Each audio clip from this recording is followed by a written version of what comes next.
Mythomane, le balado, avec Thomas Hellman. Contes et légendes de la Grèce antique, en musique. Épisode 3. La naissance d'Apollon.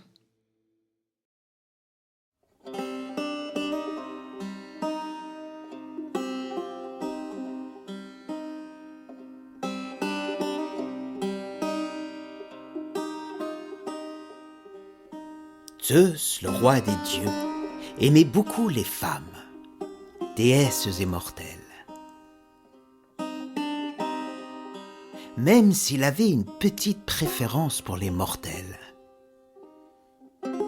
car leur beauté est passagère, donc unique et rare. Alors que la beauté éternelle des déesses devient lassante à la fin. Une des maîtresses les plus célèbres de Zeus s'appelait Leto. Elle lui donna un fils qui deviendrait un des plus puissants et mystérieux des dieux de l'Olympe, Apollon. Lorsque Zeus apprit que Leto était enceinte, il fut si heureux qu'il poussa un cri de joie. Le cri résonna sur la terre et dans le ciel. Il résonna si fort qu'il se rendit jusqu'à la chambre de sa femme Héra. Héra, reine des dieux, était aussi la déesse des familles et du mariage.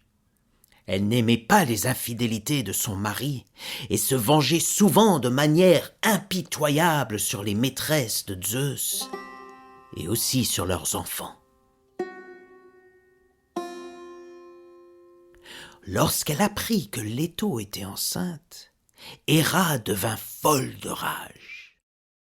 Elle déclara que Leto serait condamnée à errer, que jamais elle ne trouverait de repos sur la terre, et elle envoya à sa trousse un monstre terrible, un serpent géant sorti du ventre chaotique de la terre, un monstre très ancien, presque aussi ancien que l'univers lui-même.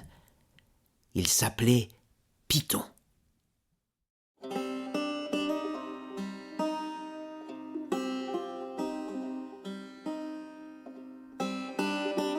Poursuivie par Python, la pauvre Leto, de plus en plus grosse, parcourait le monde à la recherche d'un endroit où accoucher. Mais partout, on lui fermait la porte, de peur de susciter la colère terrible de Héra. Leto, en pleurant, arriva au bord d'une falaise qui surplombait la mer. Le grand serpent Python la poursuivait, il approchait, il la touchait presque. Alors Zeus, pris de pitié, envoya Borée, le vent du nord.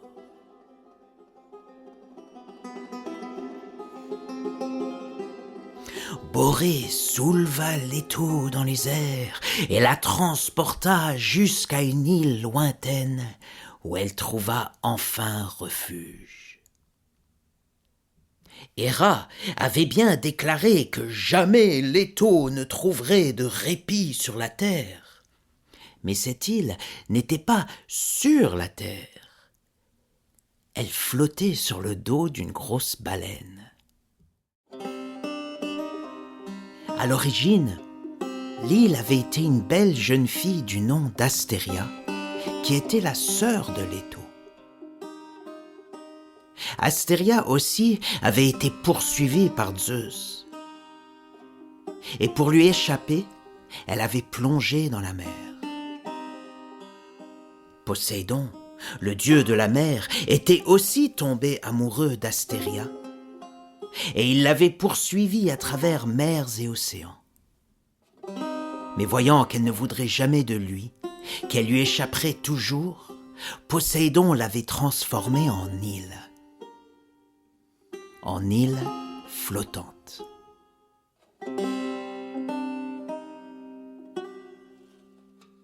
C'est donc sur cette île flottante qui fut sa sœur que Leto trouva enfin un refuge.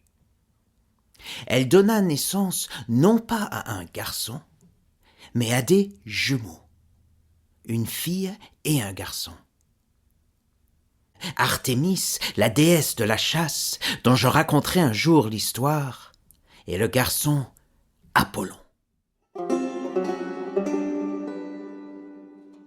Dès sa naissance, Apollon est resplendissant. Zeus lui fait parvenir un arc et des flèches, car Apollon deviendra un guerrier redoutable et violent. Il lui fait parvenir une lyre, car Apollon deviendra le dieu de la musique et de la poésie. Enfin, Zeus lui fait parvenir un char tiré par 2 cygnes, car Apollon deviendra un dieu errant, mystérieux, à la fois dieu de l'ombre et de la lumière. Alors qu'il n'a que 7 jours, Apollon saute sur son char. Les cygnes s'envolent dans le ciel, entraînant le char derrière eux et Apollon qui est à son bord. Il l'entraîne jusqu'au bout de l'horizon, là où le ciel touche la terre. C'est un paysage blanc de neige et de glace. Et au-delà de la neige et de la glace, il y a un pays de verdure, où les arbres sont pleins de fruits et les montagnes charrient des rivières d'or. Dans ce pays, le soleil brille pendant 6 mois de l'année. La lumière éclaire le monde, ordonne la matière, tout est ordre et harmonie. Il plonge dans une rivière qui cristallise sa puissance et il est prêt à repartir. Il veut fonder un temple et devenir le dieu de la divination, celui qui révélera leurs destins aux mortels. Mais qu'est-ce que le destin? Est-il dans les mains de Zeus, le roi des dieux? Ou plutôt entre les mains de ces déesses beaucoup plus anciennes que l'on appelle les moires, les fileuses, celles qui tissent la toile de l'existence. Les moires, ce sont 3 sœurs. Cloto, la grande sœur, tisse les fils de la vie. L'Achésis, la sœur du milieu, déroule le fil et sert à chacun sa part d'existence. Et enfin Atropos, la petite sœur, coupe le fil quand vient l'heure fatidique de la fin. Schlac! Les lois du destin sont mystérieuses comme le chaos, et le destin de Zeus lui-même ne tient qu'à un fil. Apollon, le dieu de l'harmonie, veut être au cœur de ce mystère. Apollon embarque une fois de plus sur son char tiré par les cygnes. Il vole vers le sud. Il se pose au pied du mont Parnasse et décide d'y construire son temple. Mais au moment où Apollon pose les premières pierres, une ombre menaçante sort d'une cavité dans la terre et se glisse derrière lui. C'est Python. Apollon se retourne et lui fait face. Commence alors une lutte terrible entre le chaos et la lumière.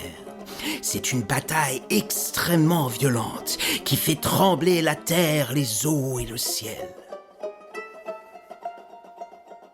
Tous les dieux de l'Olympe et les mortels, même les morts en enfer, même les moires à l'extrême limite du monde, tous se figent en sentant l'extrême violence de la lutte. Python plonge sur Apollon qui décroche à ce moment-là une flèche au fond de la gueule du dieu serpent. Schlac! Python s'immobilise, chancelle et s'écroule sur le sol.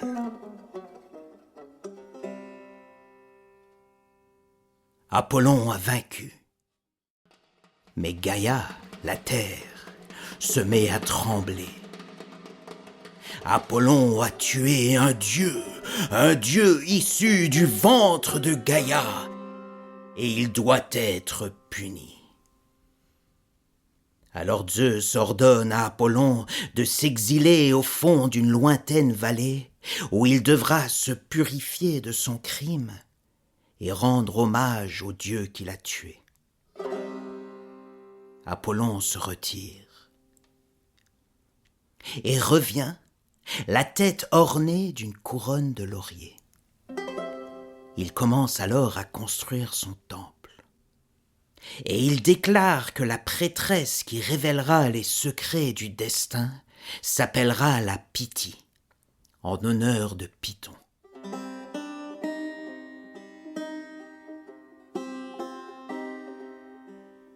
Ce temple, que l'on appellera Delphes, deviendra le plus important du monde grec. Les gens viendront de partout pour entendre les paroles mystérieuses de la Pythie. Et sur le fronton du temple, Apollon fera graver dans la pierre ces mots qui traverseront les millénaires. Connais-toi toi-même.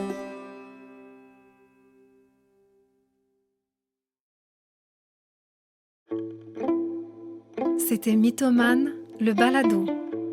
Épisode 3. La naissance d'Apollon. Mixage, montage et musique du générique, Olaf Gundel. Narration et conseillère à la réalisation, Evelyne Charuet. Idée originale, recherche, texte, musique et réalisation, Thomas Hellman. Pour plus d'informations, visitez thomashelman.com.